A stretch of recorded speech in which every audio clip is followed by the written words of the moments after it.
Good morning, Mike. Good morning. This is Monday, August 6th, 9:34 Central Standard Time. And yeah, that's correct. This is the Crushing Iron Triathlon podcast. Welcome, everyone. Welcome and happy Monday.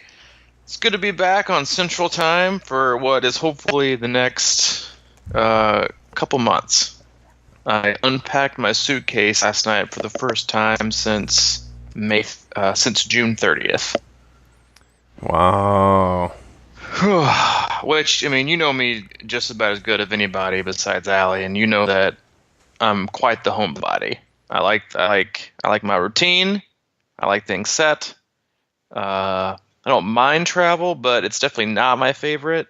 A lot of variables can happen. And driving and spending a lot of time in the car. And so we left for Florida May 30th. We were there for a little over a week and then came back. And then I knew it was going to get pretty close to we had something else. We were out of town for another weekend. And then we had Ohio. And then out of Ohio, I was home for 3 days. And then we were back on the road to Virginia. A lot of stuff going on, but good stuff, fun stuff. And but it was nice. It was nice to get back home last night and know that we have nothing on the calendar for the rest of August and the majority of September. So it was nice to be home nice to have that feeling of it's going to be home for a while. So unpacked the old suitcase and I did. You know what I did yesterday? I did a little. Where you're getting prepared for Louisville and I'm getting ready for my final big race of the year. And, last week, it's funny, man, because Ohio seems like a month ago. Yeah. I don't know if it feels that way for you, but it feels like a month ago for me. Yeah, I mean, at least 3 weeks. At least 3. And so, I didn't take any days off last week, even the day after the race. We drove home and then I ended up doing a short little run with Allie and Hayden and worked out every day of the week. And then Saturday we were up in Virginia and actually we were, I think, just maybe 3 or 4 miles away from the cabin we were staying at, the Shenandoah Forest, maybe. I'm sure I'm totally butchering that, but that's fine. Anyway, but we got to hike part of the Appalachian Trail or Appalachian Trail, as I'm sure some people call it. Wow, did you get which was awesome. Did you get the urge to run that whole thing? No, I got zero urges. It was, out of my left eye, I'm trying to make sure I don't run into any black bears. I'm also trying to make sure I don't fall on any of these rocks.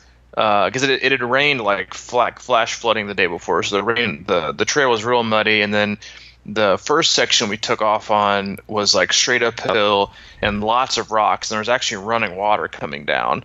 So I'm trying to make sure I don't fall, and while at the same time Allie wanted to carry Hayden on her back, and so out of my right eye, I'm trying to make sure that she doesn't fall, because she'll admit this, that normally on a flat surface with no shoes, she's bound to trip and fall at least 5 times.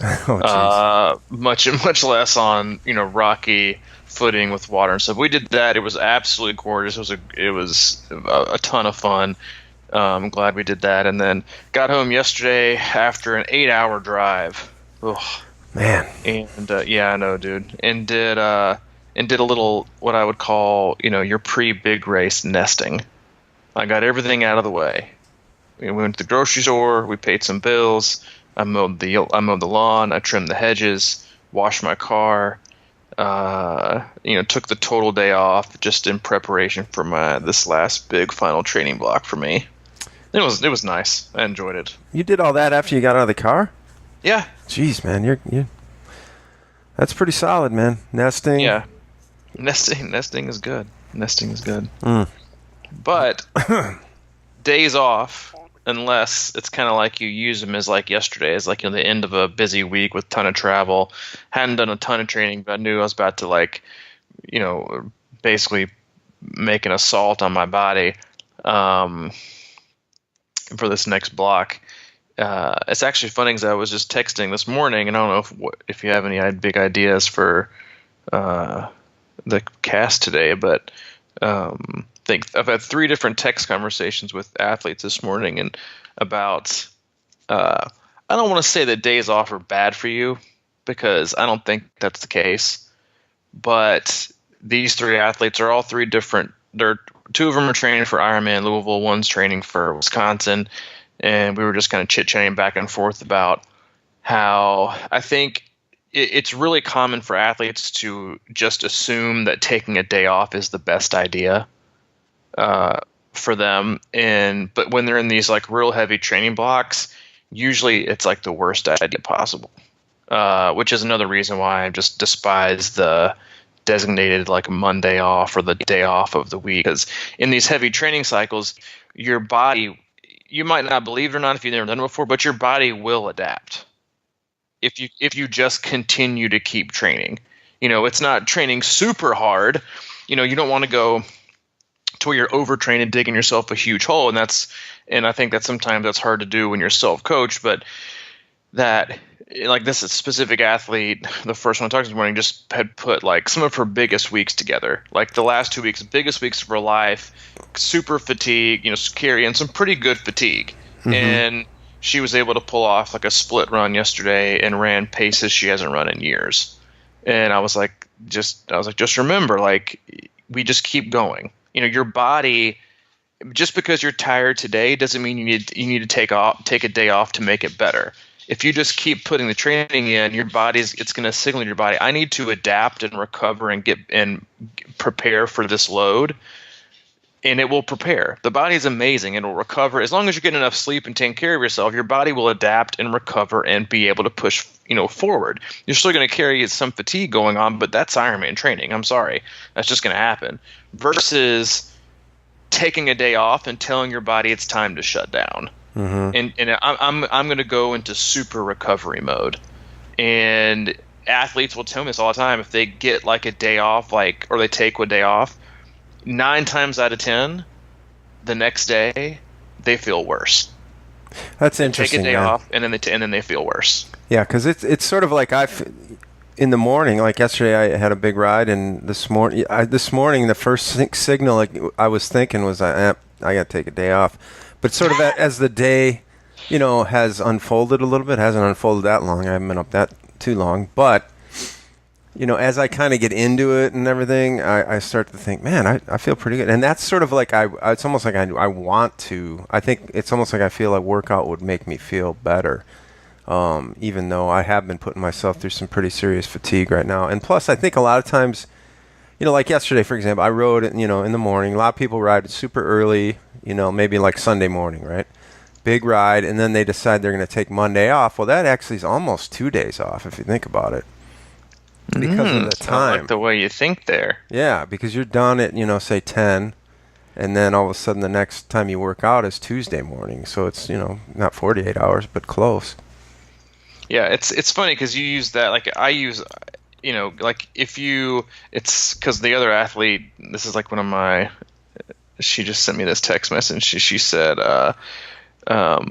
I was trying to explain to someone the other day that I've been brainwashed into calling my swim-only days my rest days. I was like, exactly, which I love it. And I was, but that's so true. Like, because when you're talking about, like, I think sometimes, and we've talked about this before. I think we talked about it last year pre-Louisville in terms of running. And because this is something that I do a lot, is that I think we tend to only look at things Monday through Sunday. I think that's just how the body and your mind has been trained to look at things. Like if you're riding your own plane, you're doing this, and we're only taught to look at things like on that day versus what happens within 24 hours. And so you have an athlete who does like a really hard workout on a Sunday morning. Let's say they do their long run on a Sunday morning, like you did your long ride. Mm-hmm. And so, for this athlete, they did another long ride Sunday morning, and then they've got all the rest of the day Sunday, and then Monday morning, all they have is a really easy, like, 2K, 2,500 swim, and that's all they have for the day. And then the next day they don't work out. So I'm thinking you just got 48 hours. Mm-hmm. In which, you didn't, but that active recovery gives you a lot. And then the same time, the text that I had with the third athlete was, I just sent her a text that says, "Hey, way to click off 18 miles of running in 24 hours," but it was split up into 3 runs. Oh yeah. And but we also don't. It's like we're just trained to look at things like, as much as like triathletes are horrible about just looking at the tree and never the forest.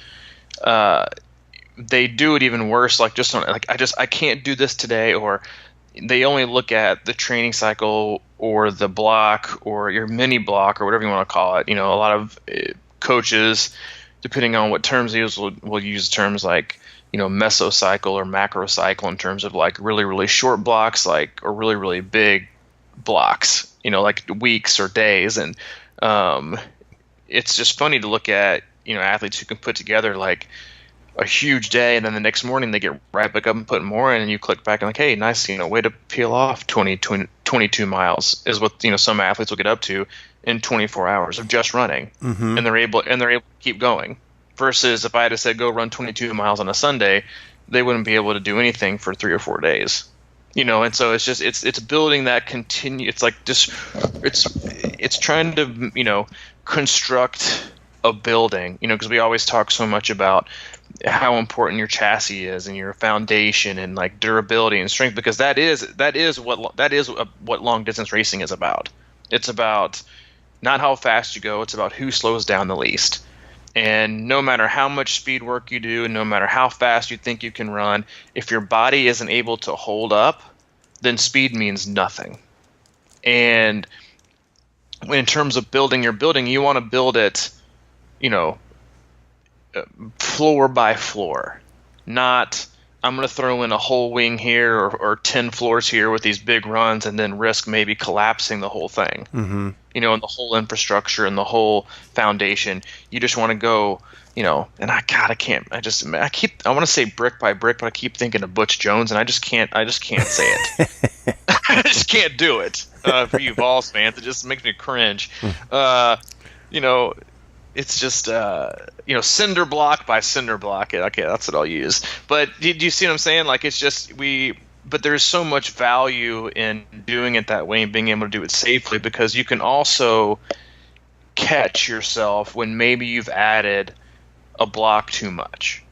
Like you can sense it, or you can hear the creak in the foundation, or you can see a small splinter, versus you go out for some epic 80-mile ride and 20-mile run afterwards, and by the time you get done trying to lay 4 floors on your Ironman building, it's collapsed. Yeah. You know, you don't give yourself any time to see warning signs or to back off.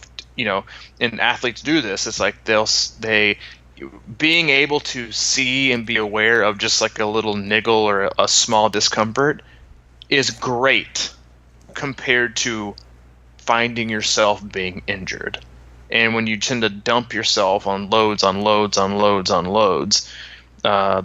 are huge, then you forfeit the opportunity to prevent it or scale back or take time. But days off, I'll try to find this. Maybe we can link to it too in the show notes. But I read something a few weeks ago, and this was regarding injury. It was a paper, I think, that Steve Magnus shared, but it was about that total days off are sometimes like the worst possible thing you can give somebody, that they actually just need like easy recovery days to get things back. I think it was actually about stress fractures, about with female collegiate runners. 80% of female runners who expressed discomfort that would be associated with a stress fracture had no stress fracture. Oh, really? And but they would just immediately take days off or weeks off or months off, and which is the great thing about triathlon is that you can just ride. You know, you can swim, you can run, you can bike. You know, and so it's just there's a lot of things. But yeah, that's the 24-hour, day-to-day, week-to-week. You know, not looking at what I did Saturday, Sunday, Monday in like a 3-day massive block. You just look at it as, you know, Monday through Sunday, everything ends. Let me start back over on Monday. And you hopefully don't start your Monday with the day off, because I can't think of anything worse. Wow.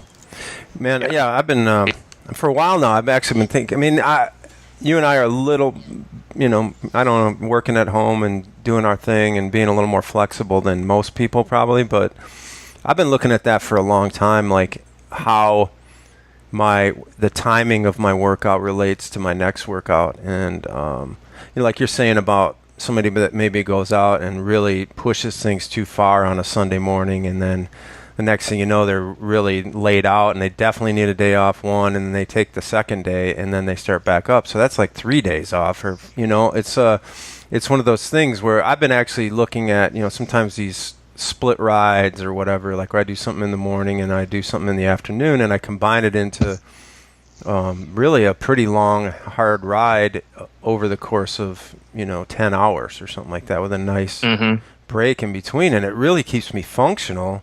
And then all of a sudden I do that last ride maybe like at 6 at night, and then the next day I wake up and maybe do a noon swim or something like that. So I'm still like getting pretty good, almost that day off, but it's 18 hours or something like that. And then that Right. noon, you know what I mean? So I'm kind of playing with that cycle. I've actually thought about, this is crazy because we are so flexible in the, working for ourselves and stuff like that. But I've been actually thinking about creating 14 days in the week by taking the nap. So I've been going deep into this theory, man. Like, wait a minute. Like, if I did something, then I took a nice nap, a recovery nap, is that kind of counting? And then plus, when you get into meditation and stuff like that, they talk about meditation, how that can be even more restful than sleep sometimes.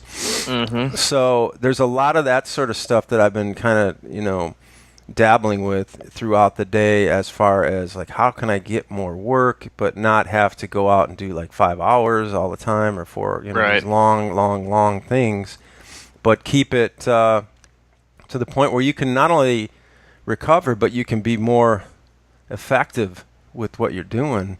And like you're saying, build slowly. I love the idea of, I was thinking about this today too. Like, yesterday I rode like 56 really hilly miles. I call it a long run because it was super hilly, but it was like 3.5, maybe 3:15, 3.5 hours or whatever. But that's sort of like this solid kind of medium block. And if you can figure out how to stack those a little bit too, like, and not get really crushed.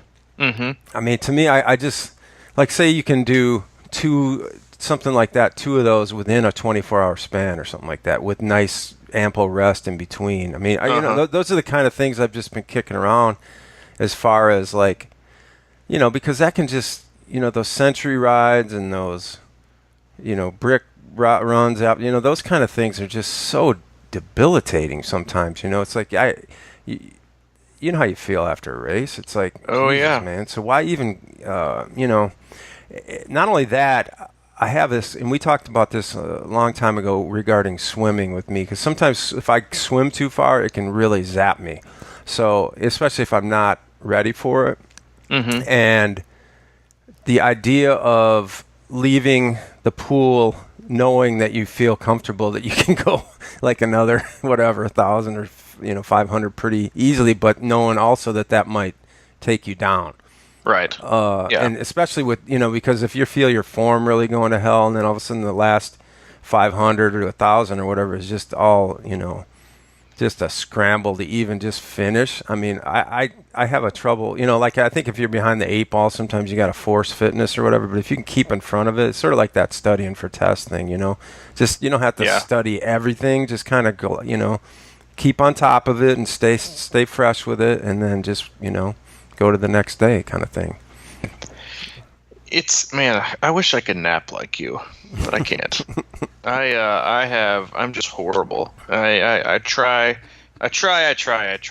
and I fail miserably at napping. But I would totally wish I could. It's just not something that I'm good at. But I mean, I think the biggest thing you talked about there is recovery, and what that actually means to specific athletes, but being able to rest and recharge and focus and get back at it, and can just continually string those together,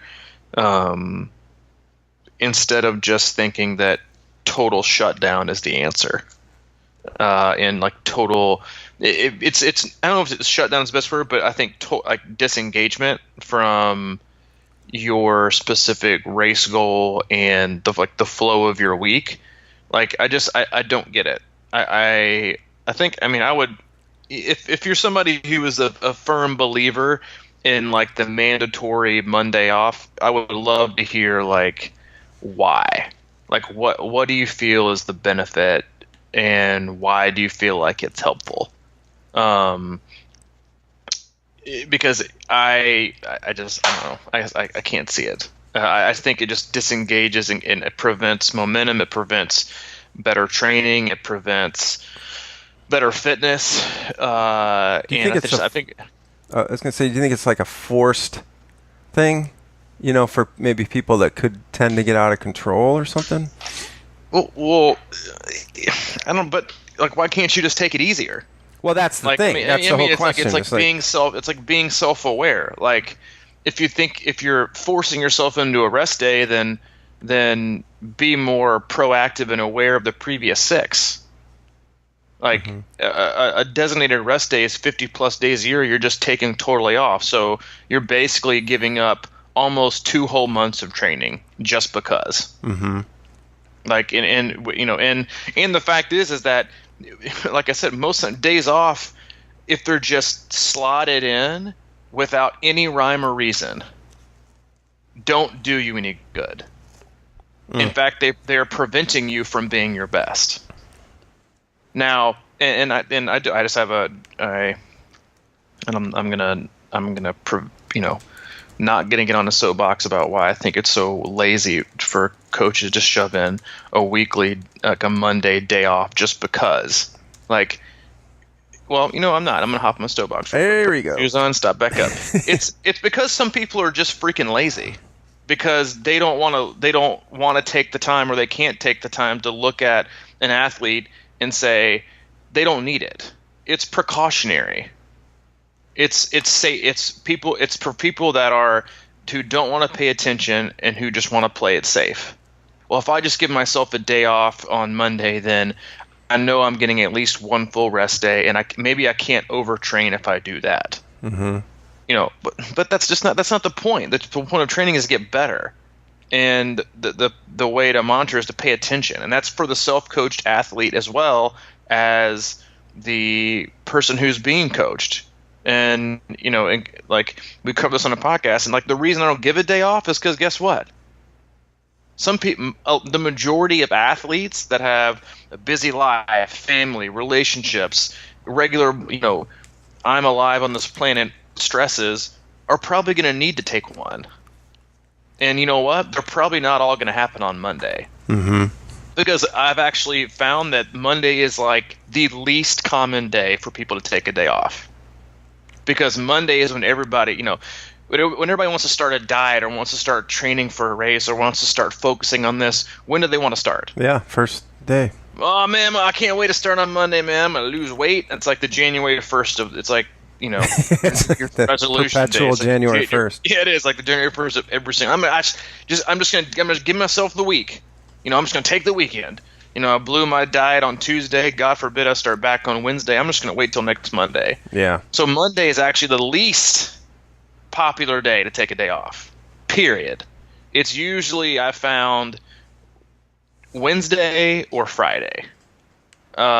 Because Wednesday is just that middle of the week, things have caught up to you, you can't figure things in, and then Friday, it's, God, I've just had a torturous week, and I just needed to take the day off mentally and physically and catch up on some things before the big weekend. That's when things happen. But if you just schedule a day off on Monday, and then you find yourself where you just miss another day because life happens, well, now you got 2 days off. And let's say that happens every single day of the week for the whole year. Well, guess what? Now you're missing out on 100 plus days of training. It's just like, I don't. So that's why I don't get it. And days off are also been proven like that's not the best way to recover. Like, you sleep well, you hydrate, and you fuel yourself properly. That's how you recover. Sitting still all day isn't recovery. In fact, it's worse for you. So tell me this: is sitting at your desk from 9 to 5, does that feel like good recovery? No. It actually feels worse. Like, okay, what would feel better to you the day after a race? A 1 hour spin and walking around a little bit all day, doing the things you need to, or an 8 hour car ride? Oh man. I'm going to go with easy spin. Or just sitting at your desk all day. How is that promoting recovery? It's not. Your blood pools, nothing gets moving. You're not buffering or moving anything that's been created. You're just sitting. And your body's like, oh, I like this sedentary shutdown mode. Mm-hmm. So it shuts down. Until you stand up. Yeah, until you stand up, you're like, oh, I don't feel any better. And then the next morning you try to, hit start again, and your body's like, whoa, whoa, whoa. I thought we were taking some time. And then so you feel okay, but then you get back in the groove, and then you finally get back, and oh, look, time for another day off again. And I get it. You're going to have days off, like I said, but that's why scheduling them, I think, is pointless, unless like I have plenty of athletes that have to take a day off of during the week because of, like if you're going to get up early, of early AM flight and you're busy all day, you got a day off. But that's why you schedule around your life to make sure that you can get things in when you want to. Your schedule, your travel, this, that. So I get it, and that's the point of it. And even and for people who travel a lot, who work crazy schedules, and I do this for a lot of athletes, one of the biggest mistakes people make, and I've had athletes try to do this or ask why a million times, that people will come back from like a 3 or 4 day huge work trip, or they're gone for a week on vacation and a huge time zone difference, and the first day back, what do they want to do? Oh, dude, they want to crush it. They want to put in massive ride and hard run, I'm back, I gotta make up for it. And I 9 times out of 10 give them an annoyingly easy day. Mm-hmm.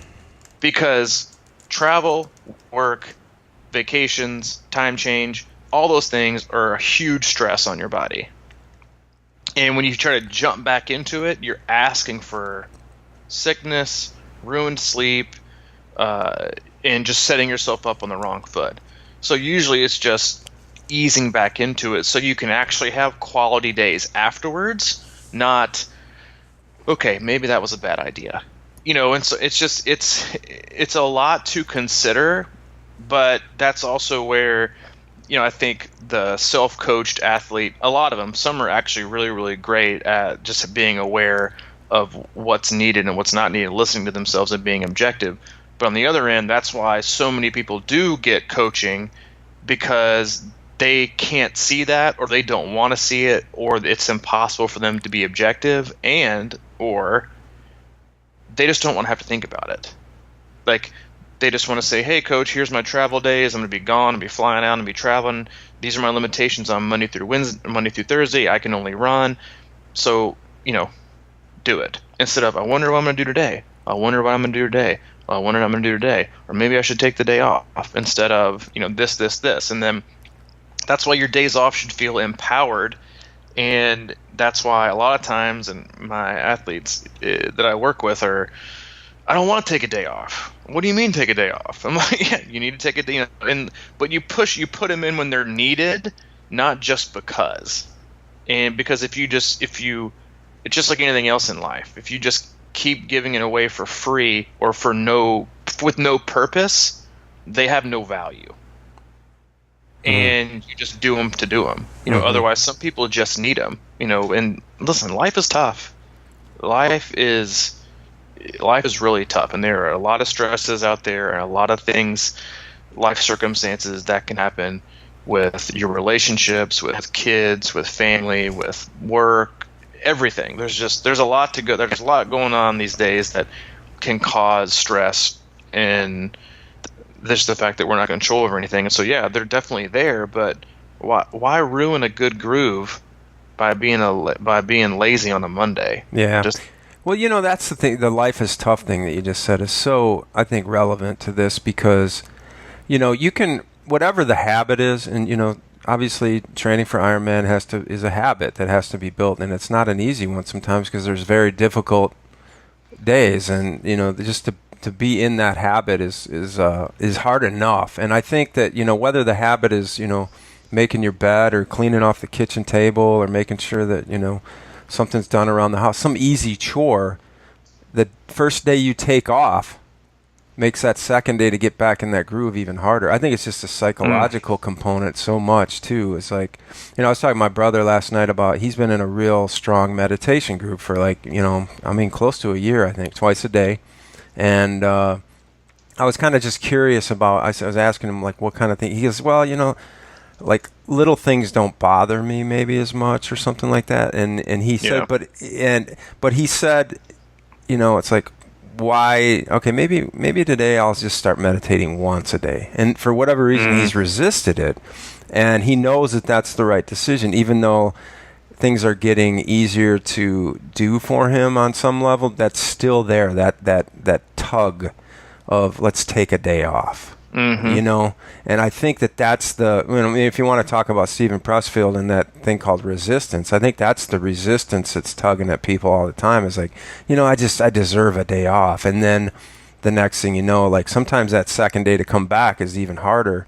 And, it's like, man, when I'm in my best, it's, a day off, like you're saying, might be just an easy spin on the bike. And, you say hour, but maybe it's just 30 minutes. Or maybe it's mentally you say, hey, I'm just going to do 30 minutes just because. And then all of a sudden it's like, man, 30 minutes in, I feel pretty good. I'm going to just do an hour. And then all of a sudden you've saved the day, and then kept the momentum, which I think is even more important sometimes, because the minute you get in those cycles of, taking a day off here, and then the next day you kind of go back and you're not feeling, man, maybe I need another day off. That's kind of stuff is so easy to work its way into your head that that life is tough, man. It's like, almost every morning I get up and it's like, man, it'd be so easy to go back into bed. But if I'm trying to create patterns, it's just get up and start doing stuff.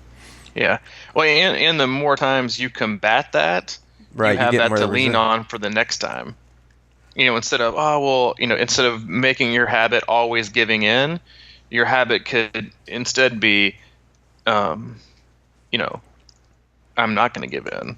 Or I felt this way before, but, I know that I can do this because I've done it before. And you lean back on those memories of fighting through than not fighting through. And I wanted a day off, but I didn't really need a day off. But I took it anyway versus, God, I remember I was so tired the other day and I actually went out and worked out instead, and I had one of my best workouts.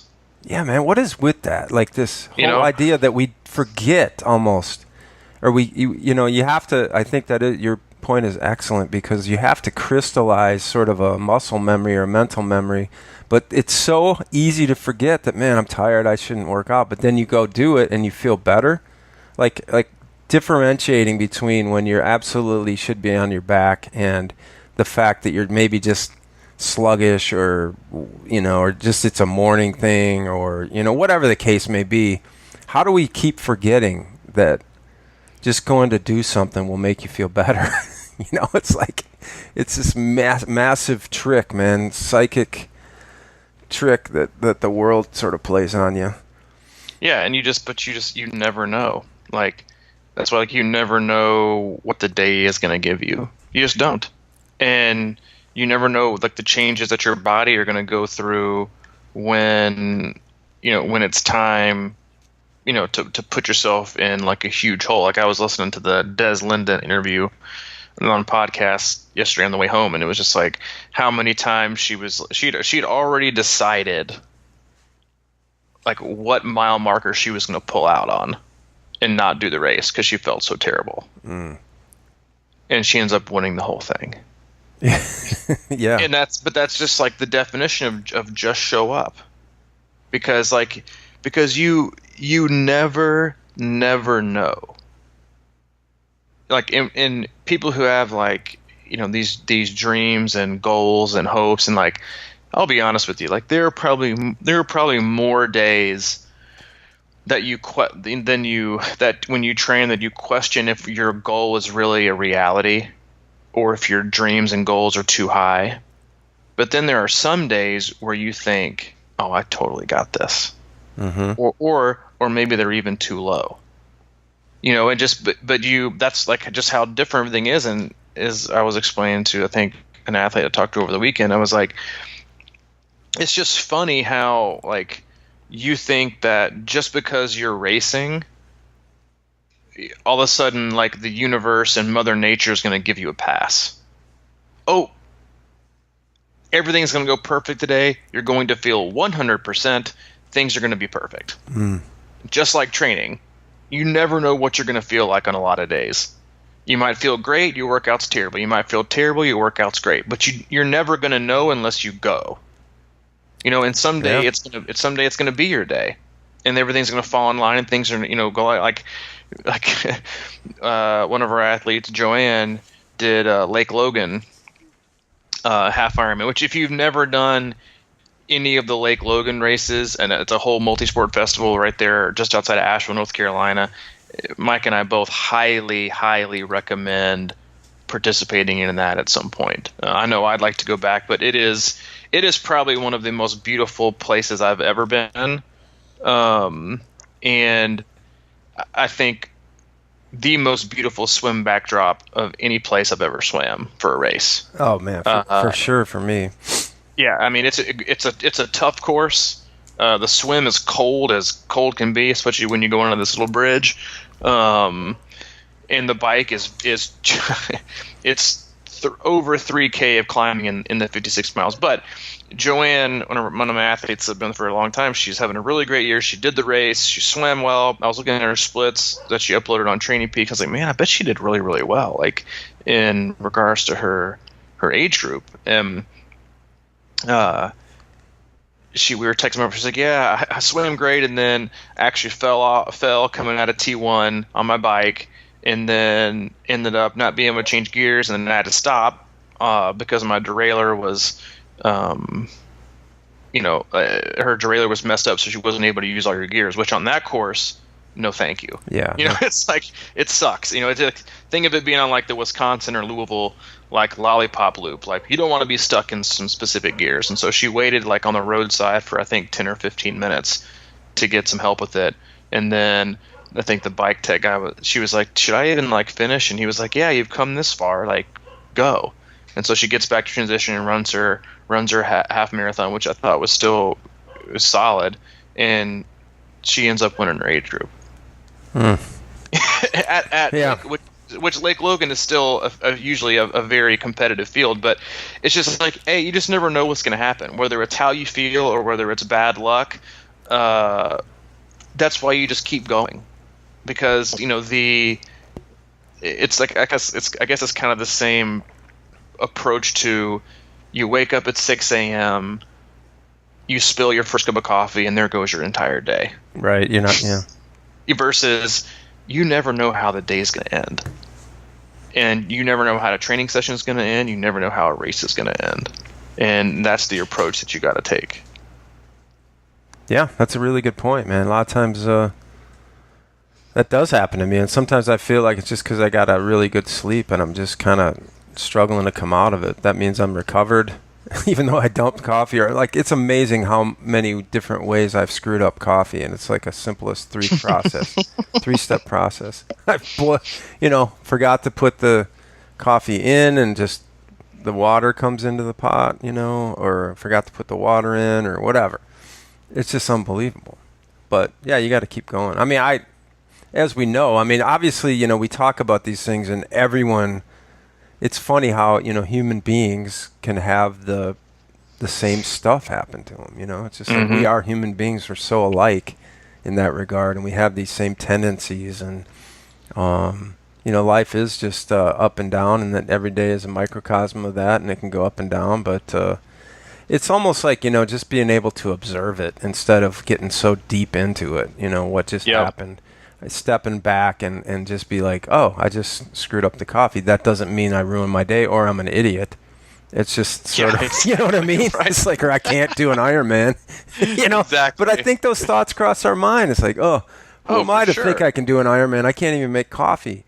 But like, that's an extreme. But I think that those sort of thoughts. It's so true, though. Get in our heads. Like, man, I doubt myself. Man, I can't even, I left the door unlocked last night, or it's like, what am I thinking, man? So yeah, it's just about like today, man, after that ride, when I got up, man, my legs are like, that was like one of the first days in a long time where my legs have been saying, dude, let's just chill for a while. But that was like 2 hours ago. And now I'm kind of getting in this mode where I'm ready to go again. Yeah, you're kind of thinking about it. Yeah, I mean, I can't take today off because that would be 2 days. Yeah, dude, you don't need 2 days off anyway. It's ridiculous. No, and we got camp coming up this week, and seriously, yeah, you got to keep the train moving. Oh man, tell me about it. Or whatever they call that, the train, whatever they call it. You got to keep the groove. But yeah, we got camp starting Wednesday. Got some fun new things for these campers. I'm looking forward to it. Oh yeah. You went into the lab, huh? Yeah, it's actually going to be in the lab. Oh. Yeah. So I'm not sure they are going to enjoy that or not. So, but you're going to love it. I can say this: you're going to love it. Yeah, it's going to be love-hate. It's going to be one of those look back and go, man, that was fun. But listen, I'm just going to say, I'm going to promise you, it's not the 10-mile repeats in the track at 3:00 in the afternoon with no shade workout that we did, the infamous workout that people still talk about to this day. That was like 5 years ago. We're not doing that. Okay. Now it might be 9. Who knows? But no, I'm just kidding. But no, it's going to be a great week. The weather, it was typical August weather here for camp. I think we had just about 20, 21, 22 athletes coming in town from all over, every ability level, from beginners to people that have been on podiums at big Ironman events, and so everybody in between, which is honestly my favorite thing about camp, is the disparity between experience levels and a lot of times athletic abilities, but that everybody treats each other as equal. That is by far my favorite part of camp. And to be honest, it's, as a coach, one of the greatest, the greatest asset that I have as a coach, is having the ability to have so many athletes on a team that are willing to share experience, information, positives experiences, negative experiences, and how they overcame that, and little kind of tidbits, because it's a constant flow of trial and error and what's worked and what hasn't worked and how I overcame. It's great to get feedback from them, and like our closed Facebook group that we have for just the athletes is just a wealth of knowledge. And these camps are the same. People come from all over and share different things, and a lot of them come from training alone. And so it's good to kind of connect for a little bit, and then they make friendships for forever, in terms of people they can go elsewhere with, and instead of going back to there. Which, listen, I got nothing. I think triathlon clubs are great. They're what keep this sport moving and going. But as we kind of discussed, you and I, just the two of us, and then with a couple other athletes, brought it up to us, was like, one of the great things about having a team that's not pinned into a specific location or zip code or city, is that everybody on our team has the same type personality, and personality traits and character traits. So you can connect and you have something in common, and people approach you the same way and talk the same way, and they're positive and loving even, and caring and outgoing and always willing to help, versus, you're probably only going to have maybe 5 or 10 of those on a 200 person tri club team. Just because that's you only have what the city gives you. Mm-hmm. And so, but yeah, camp is awesome. Looking forward to doing it. And I think you're doing how's your 100 days to, or 50, 60, 90, 100 days to Louisville thing going? 69 days. 69? Yeah. It's been going slow. The video, it's like, maybe today is the day I give. I've taken a week off or two, a week and a half off. Oh, no wonder nobody's been paying attention. I know, man. You know, like And just proof. The proof's in the pudding. Days right there. off are Yeah, bad for you. that is true, man. I just got out of a groove. We went to Ohio, and I kind of let it slack, and the next thing you know, it's a week later, and I haven't done them. But I'm gonna get on there. It's sort of like I have a mixed feeling about it because sometimes I'm like, oh, this dude's just talking about what he did today, his workouts. But it's just kind of weird like that. But I think I'm just gonna, I'm not gonna say do it for me, but because it does help me when I go back and I talk about it, writing blogs and how that can kind of help you train. So I'm just gonna go on there and just do what I do, and if people like it, they like it, And if they don't, then they don't really have to check it out. But it is what it is, and they don't have to watch again. yeah, it's sort of my video diary for 69 days left to Louisville, and I'm back on it today. And I'll do it live, and I might even supercharge it tomorrow with the Facebook Live. Whoa! Yeah. I like it, man. 69 days, so feeling pretty good. How's your training going? I mean, you did the trial. You must have ran mostly this weekend, right? If snuck in some runs, and did some hiking. Oh, man, what did I do last week? So I did Ohio 70.3, not yesterday, obviously, but the previous Sunday. Ran Monday, swam Tuesday, rode Wednesday, Thursday, Friday ran when we got to Virginia, and then Saturday we hiked on the trail, and then Sunday yard work. Yeah, the old yard work brick. So yeah, that was my first day off post Ohio. Very active.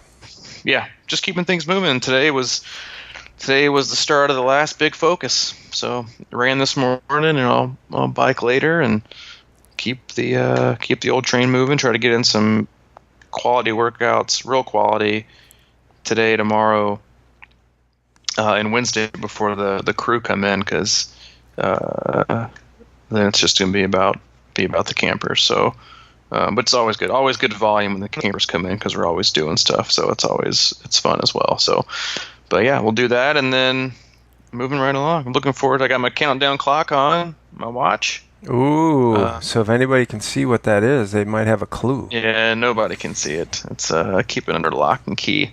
I've got like a watch chastity belt over the top of it, and nobody can see it but me. That's nice, dude. Yeah, but no, it's good. It's it's funny because the way that I'm looking at it now, it's like I've got X amount of days till race day / some days it also says to me I've got X amount of days till the season's over, which I think are both great ways to look at it. One, I think, spurs on like motivation and images of accomplishing your goal and, mental preparation. The other one, I think, is one that I kind of retreat to sometimes when I'm really tired and think, man, I can totally do this for this amount of days. Like, that's it until I've got, a break, and as long as a break as I feel like I need, so while I might want to break today, I can break when, this amount of time is over. Mm-hmm. And I think just really being able to dive in and sell out to, I can do this for this amount of time, period. And sometimes I kind of joke to myself, I'm like, dude, if you can, stay sober for almost 5 years, why can't you do this? It's like the most consistent I've ever been in anything in my life besides this podcast. Yeah. But it's just like, yeah, I mean, it's X amount of days, I can totally do that. And it's in the scheme of things, it's not that long. So just a drop in the bucket. So, well, you're keeping it manageable. I mean, that's a semi-long-term manageable block or whatever in your mind, mm-hmm. and then I think that kind of sort of sums up what we've all been talking about. And you mentioned you're going to be sober for 5 years here soon, and to think about being 5 years sober 5 years ago would have blown your head away, and but you just kind of made it manageable, and that's how they, the day at a time kind of thing. And what's my day today, rather than me looking at what am I going to accumulate over the next 69 days going into Louisville. That can be a little bit overwhelming at times, and just to keep that good feeling, keep moving the right direction, and doing little things that will pay off in the next 70 days, because it can be daunting to think too far ahead, and there's again, I like to look at microcosms. It's like if you get that mindset built, in a sort of a bigger way, then that kind of thing can translate into your race day too. Man, I can, I've got 5 more miles left, dude. I can, and then I can just kick back or whatever. I mean, just instead of being overwhelmed by the whole 140.6 of things, just taking it in chunks, like you do training. Yeah, and totally the fact that, the same thing is like you're going to go through a million different feelings, and none of them are actually true until you finish. Mm-hmm. You're going to go through every feeling of greatness and terrible all at the same time in the 70.3 or a full, and it's like even sometimes an Olympic, and then you're like, oh crap, where did this come from? All right, let's roll with it, and then know that you're more than likely going to feel like shit again. Yeah, that means but then also know that you may feel great again. But you won't know until you keep going. But that's just kind of one of those things. You got to keep going, and the end is near. And as a lot of people approach like their end of year, race, I do think it's helpful to, look at it as, God, that's my last training day of the year before I take like a mental and emotional break. Mm-hmm. And some people don't want to. Some people hate the break, but I think for a lot of it's like when you're about to invest so much, like I can do it for this little bit because after that, I'll reap the rewards and take some time and soak it in, and I can do anything for X amount of days. Or when you're in the race, I can do anything for these last 10 miles.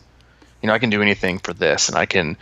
It was like another quote that I heard from Deslin. It was like, run the first like 18 or 20 miles of the marathon with your brain.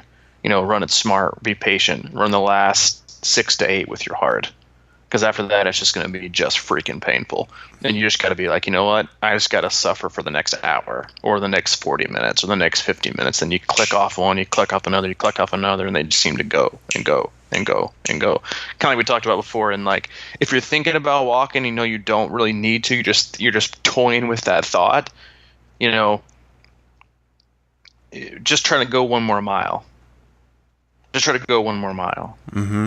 And then see what happens. And I had this discussion with an athlete who was having some mental barriers and like negative self-talk, which I think everybody has, whether they want to admit it or not. I think everybody has negative self-talk in training and even during races. I can't, or you can't, or you gotta walk, or you're not able, or you're not capable, you're always going to be slow, or it's time to shut it down, or there's always next race. And I think a lot of people have it. Like, again, I just don't think people like to talk about it because it makes them seem like they're mentally weak, but that's just not the case. It's all about life experiences and where you come from. I have at least one negative thought every single race, no matter what, period. Must be nice.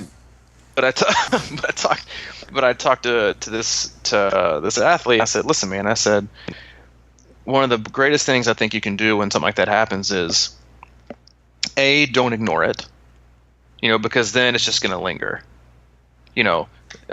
and basically, kind of, there's a Buddhist, I can't remember what it's called, but it's like, instead of avoiding pain or discomfort, you should go into it. Go into the pain. And what I told him, I said, listen, what you can tell yourself is I'm willing to listen to you, but I'm not willing to have this conversation. This isn't going to become a dialogue. Like, your negative thoughts can tell you to do things, but this isn't going to become a negotiation. You can tell me it's time to walk. You can tell me I'm not good enough. You can tell me there's always next race. You can tell me I can, I'm just not able, or it's too hot, or it's too hilly, or you had this injury, or life is tough. And you can tell me I've got all these excuses about why I should quit or stop, but I'm willing to listen to you, but I'm not willing to have this conversation. This is not a negotiation, and I'm going to keep going. And if you just are aware of it and understand what's happening, then you can keep going instead of ignoring it or engaging in that conversation with that. Yeah, well, it's probably true. Like, I could totally walk the next few miles, and I'm still going to finish. And again, nothing wrong with that. But if that's your goal, then stick to it. And don't let those negative thoughts and emotions and because so many people have them. A lot of it comes from things that have nothing to do with racing. It is all about past life experiences or trauma or mental health, all these kind of things that of course, people never want to talk about. So when you get into these races, which a lot of people find themselves in, they find themselves again having this back and forth, and they participate in the conversation and they participate in the negotiation, which I'll just go back to one of my, favorite comments I always tell athletes. No. No is like one of the most powerful and strongest words there is in the English language, but nobody ever uses it. No. That's it. Short and sweet. No. Mm-hmm. Yeah, that's good.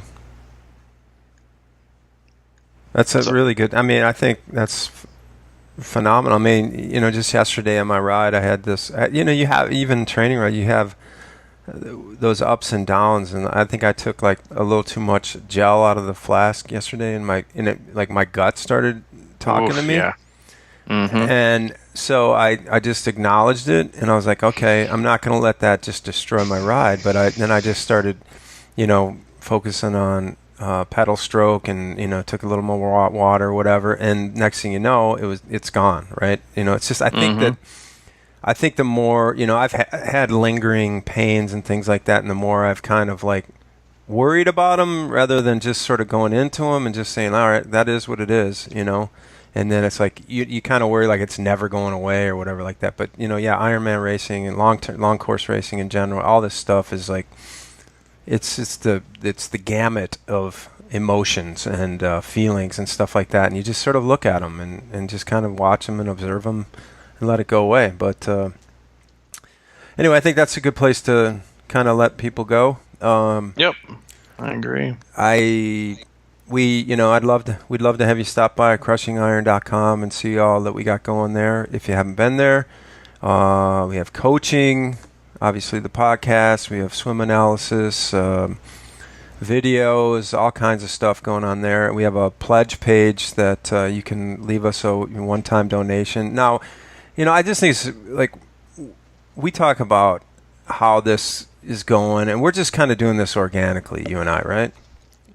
Is that fair to say? I mean, we're not the type of, we're not going to be bombing with marketing pieces all the time. We're not going to like destroy your Facebook feed and things like that. We're just trying to do it naturally and in a way that people enjoy and hopefully get something out of, and becomes meet good people through our Facebook group, which is, if you search Crushing Iron Group on Facebook, you can come in the closed group and meet cool people and then meet them at races and stuff like that, So, one of the ways you can support the continued effort of that is dropping a little pledge in our pledge page. It's a simple, PayPal or credit card thing. You can help us keep doing the podcasts that, as we know, we're going to keep doing them anyway.